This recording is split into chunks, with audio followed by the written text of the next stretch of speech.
radiant skin, but it is best to start from the inside out. There are some simple principles that can help you build your glow from within. So joining me now, we have our medical doctor, Dr. Elaine Chin, and our naturopath, Dr. Elizabeth Goldspink, with us to talk about the glow from within. We hear so much about it. We know this is the time of year when we want to just, you know, be shiny and beautiful.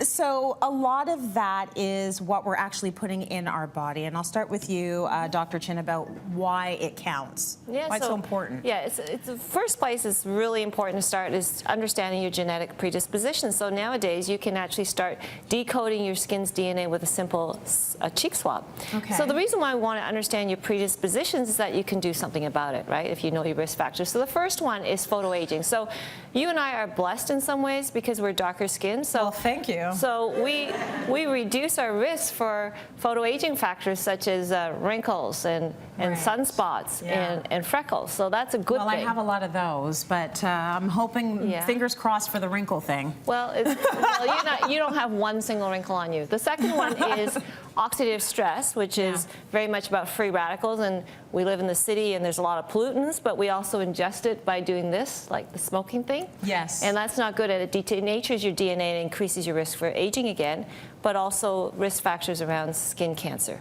Now, some people have a higher risk for inflammation. If you are predisposed, there's going to be some things that Elizabeth can talk to that increases your risk for eczema, acne, rosacea. And last but not least, we talk about don't eat too much sugar, don't drink too much alcohol because it makes your blood sugars go up. And yes, it increases your risk for glycation, which may not be necessarily a genetic predisposition, but if you have this problem, you get thick and leathery skin, and we don't want that. Okay. So you can actually test for where you are in this whole skin spectrum with just a cheek swab. It is. It's very a very cool. exciting part of the genetic journey right now. Yes. Okay, well, let's talk about what we need to be putting inside of our body, what we can control to give us that glow, Elizabeth. So when a lot of people think about healthy, glowing skin, they think about creams, topicals, facials, and those things can help, but nothing beats nourishing your skin from within. Right. And so nourishing your skin from within, you think of hydration and you think of antioxidants. So for antioxidants, you want to eat a lot of fruits and vegetables. Those are the richest source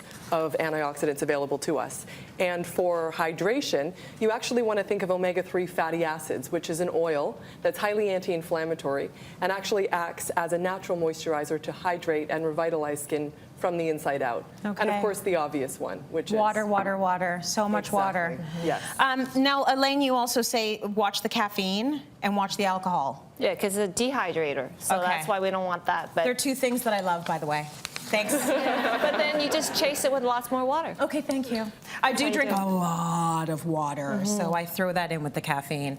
There are other things that we want to be putting into our body. Usually they supplements, things like collagen. I mean, we hear about collagen. I've been taking collagen for the past year and a half or maybe 2 years.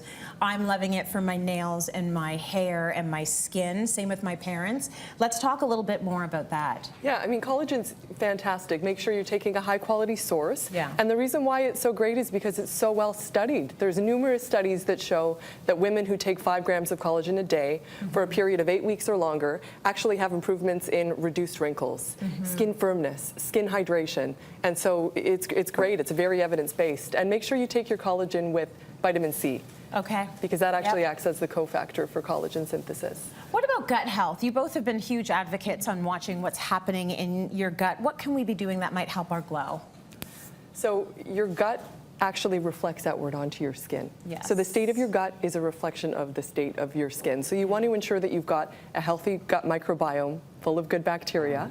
And in order to do that, you're thinking fermented foods, foods that are rich in fibers, which again are plant-based foods because those provide prebiotics that fuel the probiotics, and also back to the healthy oils that come from fish because those hydrate from within as well. Really good. Any ending notes that we should leave with? Well, we're going into the summer, so don't bake your face, please, and put that sunblock on every single day. I know people say I should, but it really does work. Yes. And we should probably just stay away from foods that we're hypersensitive to, and we can test for that, right? And I know you guys aren't meteorologists or anything like that, or I don't know if you're environmentalists or not, but I feel like the sun is getting worse.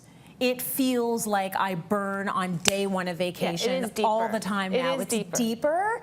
And so I am like sunscreen, constant with the reapplication, always in the shade. I wear a hat. Yeah. I didn't grow up wearing a hat in the sun, so it's incredible that what you have to do now to protect yourself from Yeah. those dangerous rays. And then we should probably start thinking about what we can do from the outside in, and Yeah. antioxidants on the face like vitamin C and hydrating with hyaluronic acid. Those are really important things. And Yes. peptides are all into, right, on the Okay, space. good. So we should think about those things as well. You two are a wealth of knowledge. Thank you Thank so much you. for that.